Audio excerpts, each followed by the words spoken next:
And we turn now to universal credit. Labour leader Jeremy Corbyn, as I said, raised the problems there have been with its introduction in this week's Prime Minister's Questions, and on our programme yesterday, the Chief Secretary to the Treasury, Liz Truss, gave this response when I asked her about the fact that people have to pay 55 pence a minute for mobile phone calls to the Benefit Helpline. People can go into the job centre and they can get help on that day. I think that's important. In terms of the phone line, if people do have an issue with costs, they can ask the helpline to call them back, and we do that on a regular basis if there is an issue with paying those phone costs.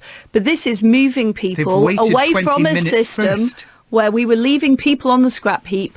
Now what we're doing is giving them really active support, and we have adjusted things. I appreciate what Barry says about the rollout, but we have made the change that there will be immediate finance available on the day if somebody comes into the job centre and there is a case of hardship. So we are doing it gradually. The whole gradual process is designed into the programme. You also heard Labour's Barry Gardiner challenging her in the course of that little clip. So how realistic is her advice? Amy Jones is the Chief Executive of the Citizens Advice Bureau in Sedgemoor in Somerset. She told me about some of the problems her area is facing with the introduction of universal credit. Our clients in rural areas are facing real challenges around the availability and the reliability of access to universal credit. Lots of our clients have challenges in getting to see people in person, to the job centre, and also accessing support over the telephone and also online. We have lots of cuts to our public transport system. It's quite limited here. It can be expensive and it's also quite unreliable from time to time. Quite recently we had one client who was stranded in town after they turned up to an appointment here, and the only bus back to their village didn't turn up, so they were trapped here. A lot of our clients don't have mobile phones, and even if they do, they often don't have reception out in the villages and in the rural areas, and similarly broadband and the internet speeds are limited and quite slow. So the idea that if you don't want to use the phone line that you pay for, you just pop into your local job centre, that doesn't really work down there. Not at all, no. There is only one job centre in Sedgemoor, and travelling from each end of the district is a challenge, to say the least. What are you doing about it? How are you responding to all this? We are able to sort of send out people into our outreaches which do cover the district.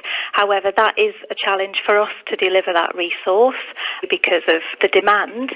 So we're doing our best. We can also sort of support people out in other outlets who are able to provide access digitally, but it is a real challenge to ensure that our clients are getting what they need, where they need it. So you've actually got to go out and find people rather than them coming in to find you almost? From time to time, yes. We have one sort of central office here in Bridgewater where we support clients with universal credit every day for the whole time that we're open, and we can feed out into, as I say, the more remote areas, but it is a struggle for us to be able to resource that at the moment. Well, we had a minister on the programme yesterday who responded to all this by saying that people could simply go along and talk to the job centre. What do you make of the way the government's responded to these problems?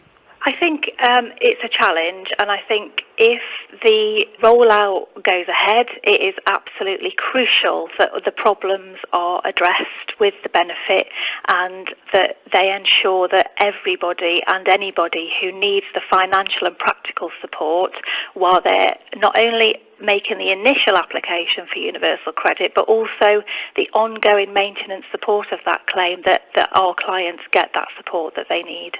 That was Amy Jones of the Citizens Advice Bureau. Mark Sewotka is the head of the Public and Commercial Services Union, which represents job centre workers. Good afternoon. Good afternoon. And job centres are closing, are they not?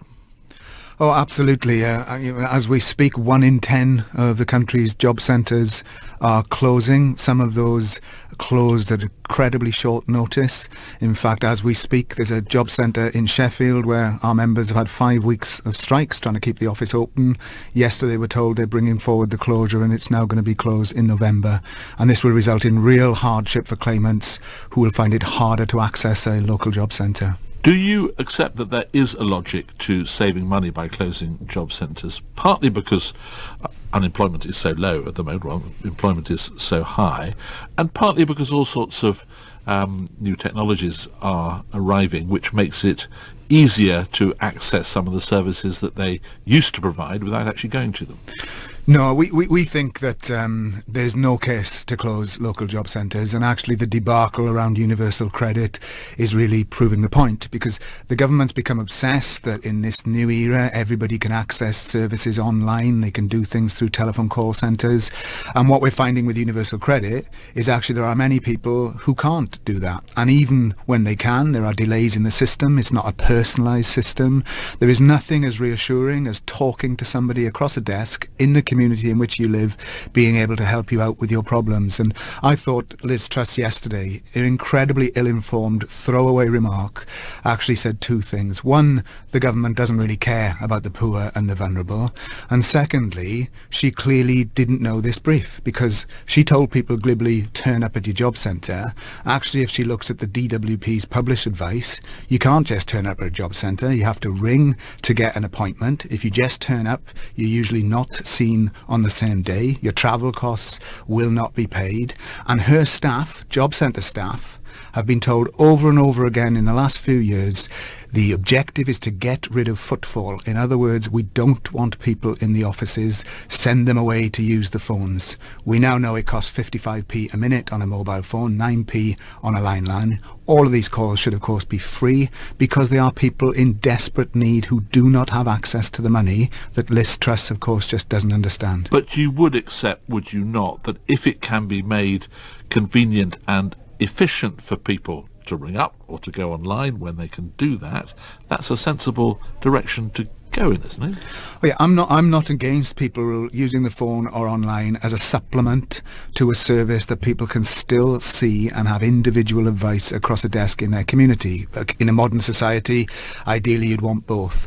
What I'm absolutely against is that you make assumptions that everybody can use the technology or can get through on the telephone lines, often where there are of course huge delays, let alone the question of the cost, and that you close the offices in the meanwhile, because what you're really doing is tell people, well, we've got our fingers crossed and we hope it works. Universal credit tells us it is not working and poor people are suffering. And I would ask, where is the humanity of the government that they can sit back while people literally have to go to food banks, cut people's jobs, close offices, and absolutely give the impression they just don't care?